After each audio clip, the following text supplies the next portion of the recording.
They sat me on a folding chair, right by the restroom. The smell of bleach and cheap air freshener leaked from the door behind me, mixing with perfume and champagne. Meanwhile, even the cousins we hadn't seen in a decade sat near the stage, sipping wine, laughing like royalty. That was my place in the family, an afterthought, a shadow. I didn't argue, I didn't cry, I just stood, smoothed my jacket, and walked out. 10 minutes later, my sister was in tears, and everyone finally realized why. There was a time when she loved me, when we were inseparable. We used to sneak cookies from the kitchen at midnight, whisper secrets no one else knew. She'd grip my hand when thunderstorms rattled the windows. I believed her when she swore we'd always be on the same side. But promises rot fast in this family. As we grew older, she learned quickly what earned praise: smiles, charm, obedience. I was the opposite, quiet, stubborn, unwilling to play puppet. Slowly, she became the golden child. I became the cautionary tale. Still, when she called me months ago, begging me to stand by her on her big day, I said yes. Foolish, hopeful. I thought maybe she meant it. It wasn't just the chair. It was the look in her eyes when I arrived. Relief, not joy. Like ticking a box. It was the way her new in-laws whispered about me, clearly fed stories by her. It was the seating chart, handwritten by her, and my name scratched at the bottom, next to the bathroom. Humiliation disguised as hospitality. I realized then, she didn't invite me to honor me. She invited me to control me, to display me like a zoo animal, close enough for pity, far enough not to matter. That's when something in me shifted. I didn't storm out in rage. No, rage is sloppy. I slipped out in silence, calm, composed, because I wasn't walking away empty-handed. What my sister never knew was that her perfect wedding, every vendor, every invoice, every fragile detail had passed through me. Months ago, when she asked me to handle the boring logistics, I did. Contracts, payments, backup files.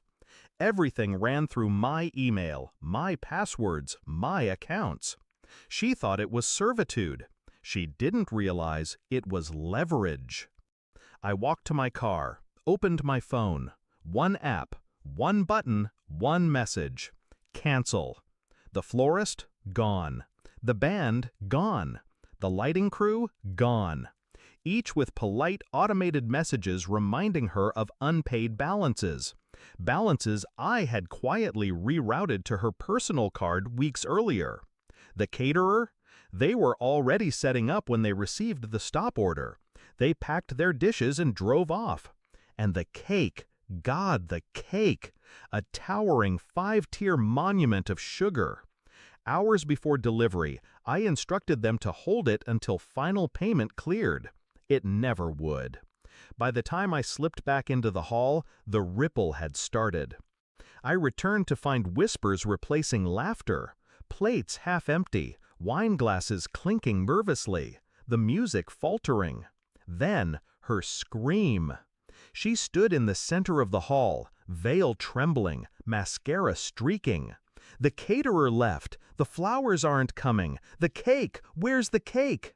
Eyes turned. Guests murmured. Some pitied her, others smirked, enjoying the spectacle. And then she saw me.